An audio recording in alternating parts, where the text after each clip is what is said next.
Today, ladies and gentlemen, I'm going to talk to you about grieving. Grieving is a Grief is a natural response to loss. It is an emotional suffering you feel when something or someone you love is taken away with you.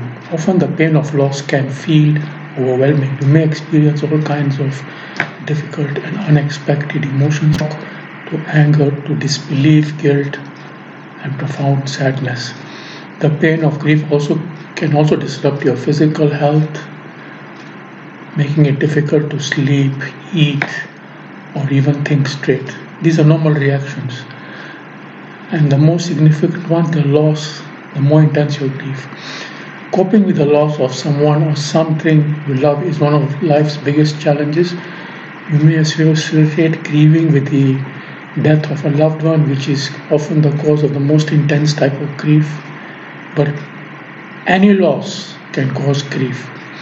The following are the main causes of grief: divorce or relationship breakup, loss of health, or you may have it as a result of losing your job, loss of financial stability, miscarriage, retirement, death of a pet, a dog, a cat, loss of a cherished dream, a loved one's serious illness, loss of a friendship, loss of safety after a trauma, maybe after accident, and selling your family home. You're moving from one place to another. There are 5 stages of grief which I think I must give to you in detail. The first stage is called denial. I think we discussed it as one of the ego defense mechanisms. Denial is the first stage. It helps us survive the loss. In this stage, the world becomes meaningless and overwhelming. Life makes no sense. We are in a state of shock and denial. We go numb. We wonder how we can go on. If we can go on, why should we go on? We try to find a way to simplify to get through each day. Denial and shock help us to cope and make survival possible. Denial helps us to face our feelings of grief. There is a grace in denial. It is nature's way of testing it in letting in only as much we can handle. As you accept the reality of the loss and start asking yourself questions, you're unknowingly beginning the healing process. You are becoming stronger, and the denial is beginning to fade. But as you proceed, all the feelings you are denying begin to surface. This is when you hear a patient saying all the time, no, no, no, no, no, it's not possible, no, no. The second stage in grieving is anger. Anger is a necessary stage in the healing process.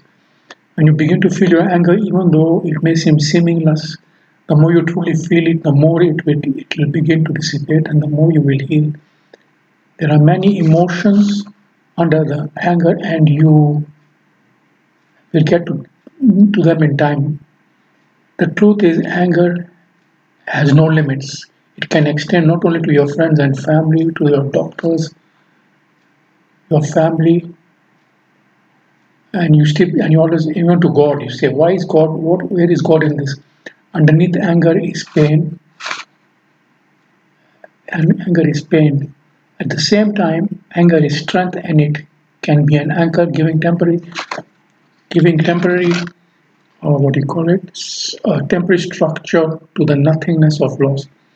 At first, grief feels like being lost at sea, no connection to anything. Then you can get angry at someone, maybe a person who didn't attend the funeral, maybe a person who isn't around, maybe a person who is different now that your loved one has died. Suddenly you have a structure, your anger is towards them. The anger becomes a bridge over the open sea and a connection to you, from you to them. It is something to hold on to, and then a connection made from the strength of anger feels better than nothing. You usually know more about suppressing anger than feeling it. Anger is just another indication of the intensity of your love. The third stage is bargaining. You begin before a loss. It seems you will do anything if your loved one could be saved.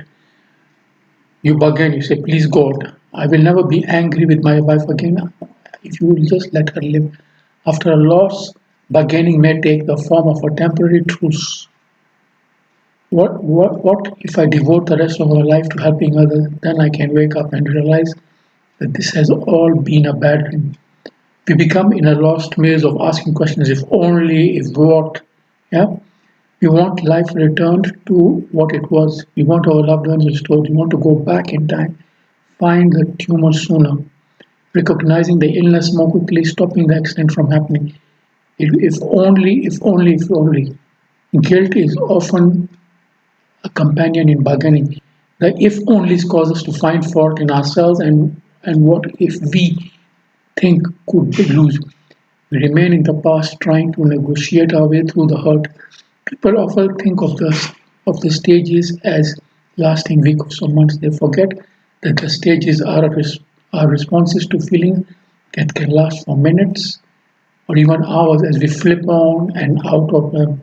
We do not enter and leave each individual stage in a linear fashion. We may feel one and then another and back to the first one. The third stage is depression. Depression comes after bargaining. Our here the attention moves to the present. Empty feelings present themselves and grief enters our life on a deeper level. This depressive state feels as though it will last forever. It is important to understand that depression is not a sign of mental illness. It is an appropriate response to a great loss. We withdraw from life, we are left in a fog of intense sadness, wondering and perhaps if there is any point in going on alone. Why go on at all? Depression after a loss is too often seen as unnatural, a state to be fixed, something to snap out.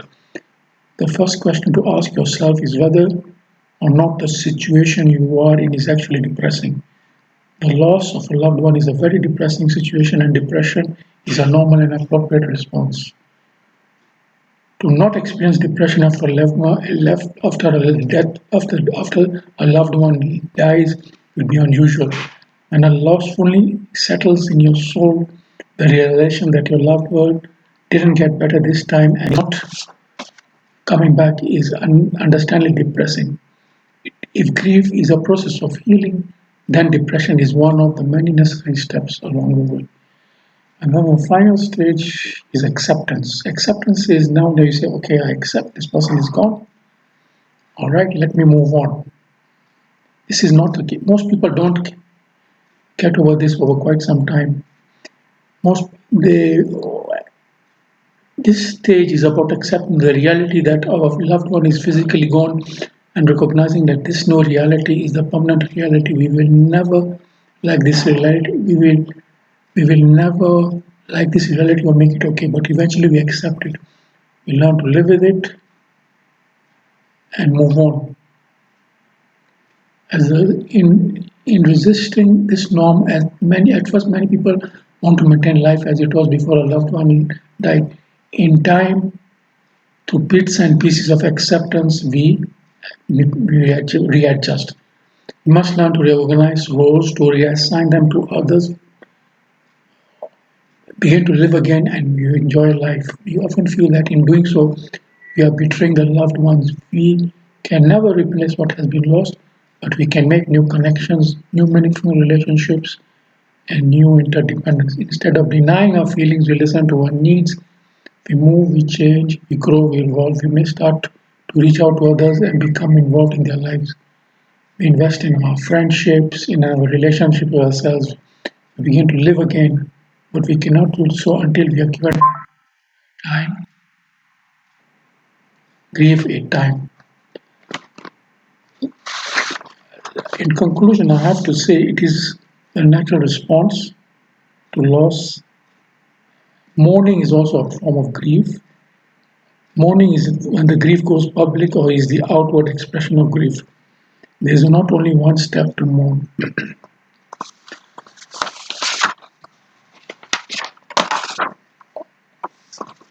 In conclusion, I would like to say that there is no timetables for grief. The whole process from anger to acceptance can last from minimum 6 months to up to 4 years. You may start to feel better in many ways.